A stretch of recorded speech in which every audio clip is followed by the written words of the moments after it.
Hello students, in today's video lesson we are taking a very important relation of Einstein's photoelectric Einstein photoelectric equation, and finally we will learn a relation between cutoff potential, you may also call it stopping potential, threshold frequency and wavelength.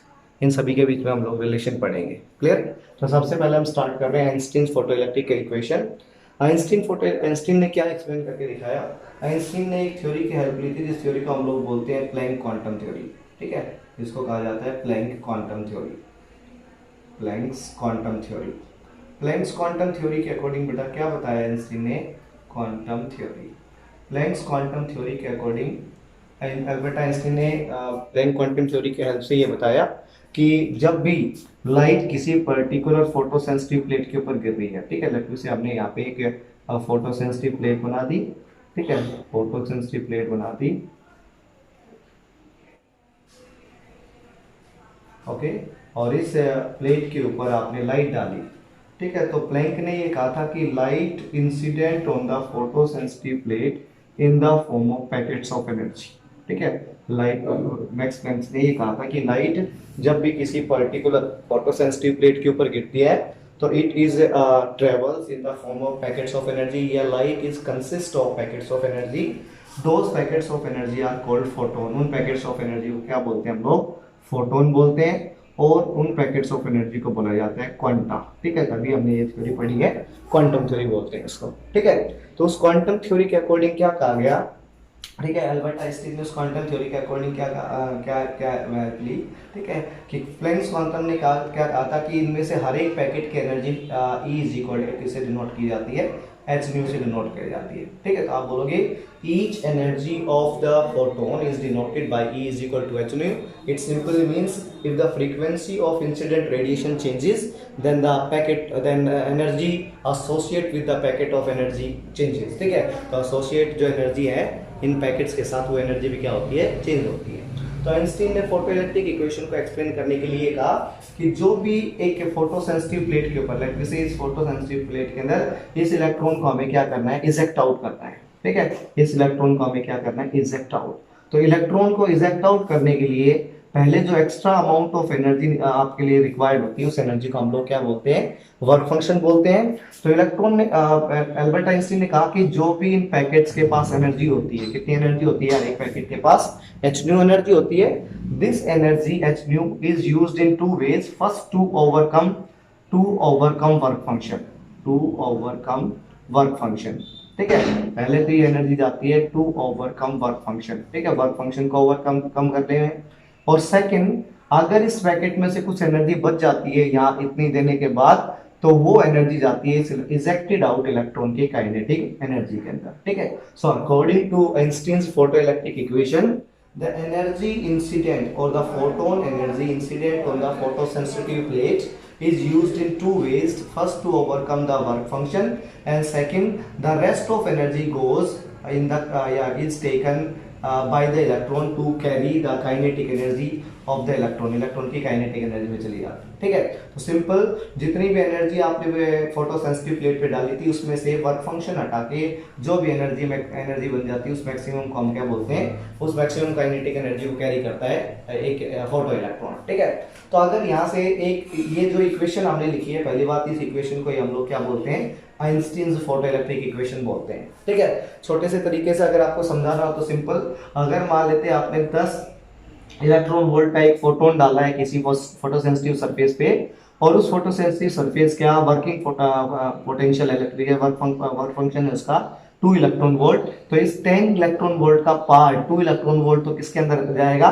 इस 10 electron volt वाली energy का part 2 electron volt work function में जाएगा, और जो 1 electron volt extra energy है that will be carried by the electron in the form of kinetic energy की form में कैरी करेगा। क्लियर है?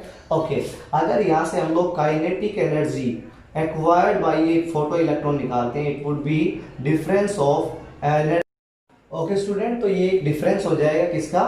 Total kinetic energy carried by the photo electron, ठीक है। एक फोटो इलेक्ट्रॉन कितनी काइनेटिक एनर्जी कैरी करता है, वो डिफरेंस हो जाएगा energy of incident photon and the work function, इसके बराबर हो जाएगा, ठीक है। ओके, हम लोग काइनेटिक एनर्जी को हम लोग किस टर्म में एक्सप्रेस कर सकते हैं? We know very well that kinetic energy can be expressed as work and work can be expressed as charge into potential. Work को हम लोग चार्ज इनटू पोटेंशियल टर्म्स में एक्सप्रेस कर सकते हैं, ठीक है। तो उसी सिमिलर वे के अंदर अगर आपने मैक्सिमम काइनेटिक एनर्जी निकालनी है, ठीक है, तो आप लोग चार्ज की जगह तो हम लोग पार्टिकल जो कैरी करता है या जो इजेक्ट आउट होता है एक मेटल सरफेस से वो ले लेते हैं, तो वो पार्टिकल कौन सा होता है? इलेक्ट्रॉन। और v की जगह हम लोग स्टॉपिंग पोटेंशियल, देखो मैक्सिमम काइनेटिक एनर्जी के पार्टिकल को स्टॉपिंग पोटेंशियल क्या करता है? रोकता है कलेक्टर प्लेट पे जाने पर, तो यहाँ स्टॉपिंग पोटेंशियल ले लिया। इसका मतलब मैक्सिमम काइनेटिक एनर्जी की जगह हम लोग क्या पुट कर सकते हैं?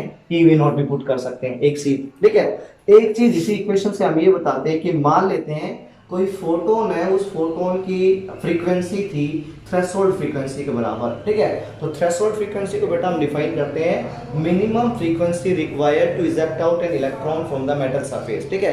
किसी भी मेटल सरफेस से इलेक्ट्रॉन को इजेक्ट आउट करने के लिए जिस मिनिमम फ्रीक्वेंसी की रिक्वायरमेंट होती है उसको हम क्या बोलते हैं? थ्रेशोल्ड फ्रीक्वेंसी बोलते हैं। तो इसका मतलब ये हो गया minimum energy incident on the photosensitive plate to eject out an electron. तो उस केस के अंदर देखो, अगर आपने इस एक एग्जांपल से समझे तो इस इलेक्ट्रॉन को इजेक्ट आउट करने के लिए 2 इलेक्ट्रॉन वोल्ट की एनर्जी है। तो अगर आप किसी मेटल किसी फोटोन डालते, कोई फोटोन आप डालते, अगर उस फोटोन की एनर्जी भी 2 इलेक्ट्रॉन वोल्ट की होती तो वो फोटोन सिर्फ इस इलेक्ट्रॉन को मेटल सरफेस से आउट कर पाता है। इसका मतलब मेटल सरफेस से निकाल के या इस इलेक्ट्रॉन को मेटल से निकाल के मेटल सरफेस तक छोड़ देता, ठीक है। तो उस केस के अंदर द गिवन एनर्जी या provided energy by the photon would be equal to the work function, ठीक है। और उस केस के अंदर उस इलेक्ट्रॉन की मैक्सिमम काइनेटिक एनर्जी कितने के बराबर हो जाती? 0 के बराबर हो जाती, ठीक है। तो एक ये रिलेशन है, इसको भी याद रखते हैं। अगर इन तीनों सभी रिलेशंस को हम लोग कंबाइन कर दे तो देखो काइनेटिक एनर्जी की जगह हमने कहा क्या लिख सकते हैं? वी नॉट लिख सकते हैं। फाई नॉट एच न्यू की जगह मैंने क्या लिख दिया? एच न्यू लिख दिया आपने, माइनस फाई नॉट की जगह लिखा जा सकता है एच न्यू नॉट। तो इस रिलेशन को बोलते हैं बेटा relation between, this is relation between stopping potential frequency of incident light and threshold frequency. इसी को न्यू नोट को हम क्या बोलते हैं? थ्रेशोल्ड फ्रीक्वेंसी, ठीक है। इन सब के बीच में जो रिलेशन होता है उस रिलेशन को हम क्या बोलते हैं? उसको कहा जाता है इंस्टेंस, मतलब इसी को हम लोग थ्रेशोल्ड फ्रीक्वेंसी बोलते हैं और इस रिलेशन को बोलते हैं। इसी रिलेशन को बेटा हम लोग थ्रेशोल्ड वेवलेंथ की टर्म्स में भी एक्सप्रेस करते हैं। तो हमें ये बात तो पता है कि वेवलेंथ होता है speed of light divided by frequency के बराबर। तो उस केस के अंदर फ्रीक्वेंसी हो जाएगी speed of light divided by wavelength. ये बहुत ही फेमस रिलेशन होता है। तो इस रिलेशन को अगर मैं आगे एक्सपेंड करूं तो क्या बन जाएगा? This relation will become E V nought would remain as it is. E V nought क्या रहेगा? एज इट इज रहेगा। H as it is, nu की जगह आप सी बाई लैम्डा, ठीक है। यहाँ लैम्डा का मतलब है wavelength of incident photon minus, okay, यहाँ एच एज इट इज रख दोगे, न्यू नोट की जगह c divided by lambda nought लिख दोगे। इस वेवलेंथ को बोला जाता है वेवलेंथ ऑफ, या बोलोगे थ्रेशोल्ड वेवलेंथ बोल सकते हैं इसको, ठीक है। इसको हम बोलते हैं threshold wavelength, threshold wavelength, clear है। ये है वेवलेंथ ऑफ इंसिडेंट फोटोन। अगर मैं इसको थोड़ा सा अच्छे करना चाहूँ तो ये हो जाएगा E V nought is equal to h common ले लेता हूँ दोनों से, प्लैंक्स कांस्टेंट, सी भी आप लोग कॉमन ले सकते हो, ठीक है। तो ये अंदर बच जाएगा 1 divided by wavelength of incident photon minus 1 over lambda naught के बराबर, ठीक है। इसी को हम लोग बोलते हैं क्या कहा जाता है इसको रिलेशन बोलते हैं हम लोग स्टॉपिंग पोटेंशियल के बीच में, फ्रीक्वेंसी ऑफ इंसिडेंट लाइट के बीच में और थ्रेशोल्ड फ्रीक्वेंसी के बीच में। ये रिलेशन है स्टॉपिंग पोटेंशियल के बीच में, वेवलेंथ ऑफ इंसिडेंट लाइट के बीच में और थ्रेशोल्ड वेवलेंथ के बीच में, ठीक है। तो ये आपको प्रूव करके दिखाना था। आज का टॉपिक यही है। और अगर आपसे कोई पूछे तो what is the consequence of photoelectric emission या photoelectric consequence of photoelectric effect, ठीक है। तो फोटोइलेक्ट्रिक इफेक्ट का अगर आपसे कोई कॉन्सिक्वेंस पूछे तो सिंपल बात ये हो जाएगी, the main consequence of photoelectric effect is, ठीक है, electron can be ejected out from the metal surface when we consider the light to be made up of photon. जब हम लाइट को क्या मानेंगे? फोटोन का कॉन्स्टिट्यूट मानेंगे कि लाइट किस फॉर्म में होती है?